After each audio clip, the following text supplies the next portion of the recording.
Welcome back to Local 4 Plus Live, everyone. As promised, we have our guests here with us. TEDxDetroit makes its stop in 9 days, and today we are joined by one of the presenters and one of the people who helped put this all together. So please welcome Michigan's best magician, Anthony Grupido, and TEDxDetroit executive producer, Terry Bean. Thanks, guys, for being with us. Super happy to be here. Thanks for having us. We were having a lot of fun before the camera even started rolling. I'm a morning person, okay? Which is awesome. No, it's great. So let's start from the beginning, and Anthony, I'm going to start with you. What drew you to magic?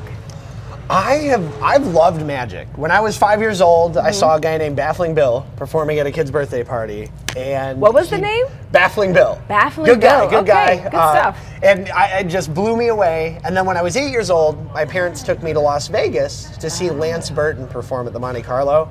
He brought me on stage, and I kid you not, he made a bird cage vanish in my hand. And that was it. I needed to do magic for the rest of my life after seeing that. Did Baffling Bill live up to the billing? he was very baffling. Yeah. Okay. It was very baffling. Well, when you guys do put these, Terry, this is for you, when you put together TEDx from an executive producer standpoint, how important is it to have these kind of like incredible stories that we're about to get into? You know, it's an amazing roller coaster ride, so having the right people on stage doing all kinds of different things is really important. And as I know Charlie shared last week, the E actually stands for entertainment, so we're always scouring for some of the best entertainers around. This dude showed up, posted on Facebook, said, please, I just sent him an application to speak at TED, like it, go tell him I'm the guy. Yeah. And there was like, I don't know, 300 comments with his name tag, so he was the clear winner of that show. Cool. He was like, this is happening, This people. is a thing, folks. Watch my magic. Thank you to everyone who did that. I appreciate you. No, it's really cool. So let's talk to us about how magic has changed your life personally and spiritually, because you're a magician, which is all fun. It's the E in TED, the entertainment, but there's a serious component to all this. Yeah, and what a great question, like how it spiritually, personally changed. Magic for me was my way to connect with people. It was my way to educate people, and I think in a way that was more attainable than like the regular day-to-day. We would always have these presenters come to school, and I would sit through this PowerPoint full of like data and statistics, and it was so hard for me to sit and pay attention. I've never been able to sit still. It's always been very hard for me to sit through PowerPoints. So magic is like kind of a catalyst for anything that I'm trying to talk about, just kind of became relevant early on. Okay. Now, part of your story involves, you're battling and overcoming depression. That's going to be part of your TED Talk, right? Yeah.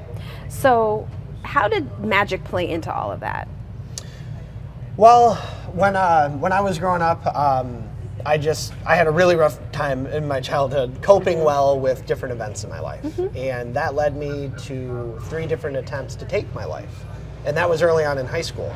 I also have lost a lot of friends to suicide as well.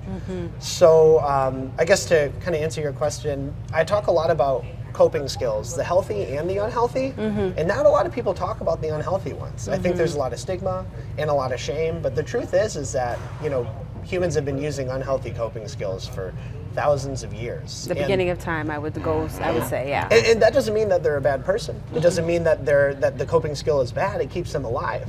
If people are just trying every day to just keep going, you know what I mean? To talk about how we can replace the unhealthy ones with healthy ones, I think is so important.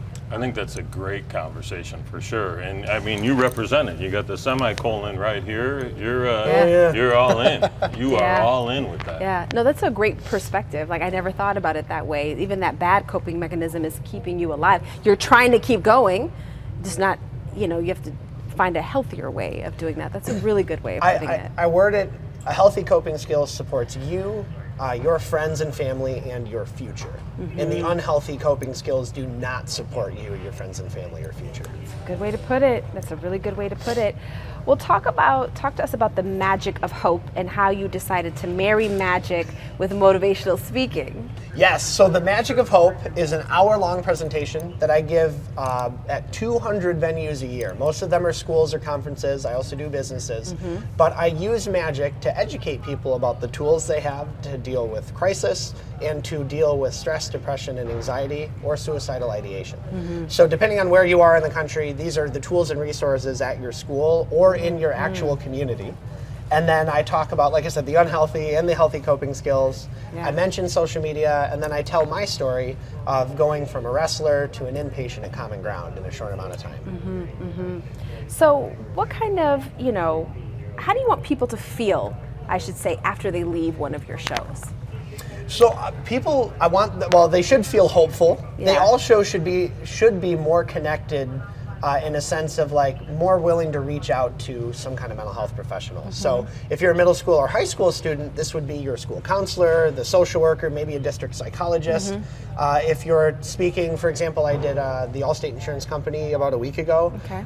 Some businesses have inside of their healthcare plans for their employees ways that they can contact or reach a mental health professional, like as part of that plan. So really depends on who I'm speaking to, but trying to say these are the tools and resources you can use to help yourself, your friends, and your future. Yeah, I mean, you guys scored with someone who could talk about such a range, marry two things that seem like they're on opposite sides of a spectrum, but bring them together, and that makes it so relatable. It's amazing. I can't wait to actually hear his talk because I was so blown away by the magic he did in the green room before we stepped out here. Darnell Blackburn and I were hanging out talking with Anthony. He pulled out this deck of cards, pulled some moves, and Darnell and I just looked at each other. He was like, I'm done, walked off, took off. He's like, I'll let you two figure it out. We got nothing, people. All right, well, Smoke bomb. Speaking of magic tricks, you have a deck of cards here. When there's a deck of cards and a magician, I often think something is about to go down. So what are you going to show us? Well, for both of you, I'll do a magic trick for you guys. So prepare to be disappointed. Watch carefully. So, no, I don't know if can the camera see this? How shuffled the cards are? I'm not sure if they can. I just want to genuinely show all the cards are mixed, shuffled, one of a kind. Do me a favor. Not the 10 because it's on bottom. I feel like that'd be a little obvious. Would you look into the pack, not think of one, but look into the pack and memorize a card that you see? You got one? Yes. Okay, so you memorize that card. You want to as well? Sure, why not? Go ahead. Do you got If one? he guesses my card. Yeah, I got you. So each of you looked at one single playing card. Yes. Now, here's the thing. When I'm trying to accomplish a goal of mine, which right now it's to find both of your cards and cut to the exact location they are in the pack. When I accomplish these goals, I like to ask myself questions. My first question is, did you both look at a card with a number on it? Yeah. Yes, and? Number, yes. Yes. Whoa, how'd I know? Yeah, we knew that was coming. No, I mean, it could have been a face card, but that's not magic. That's 50-50. Okay. They're only 2 through 10. Would you say your number was really low on that scale? On the 2 through 10 scale? Yeah. It was very low on the 2 through 10 scale? Same. Wow, you both looked at a low card. That's crazy. Here, let me cut the We're pack. like twins. Right about here. I'm about to put him out. By If chance, he was pulls it my card, a red card?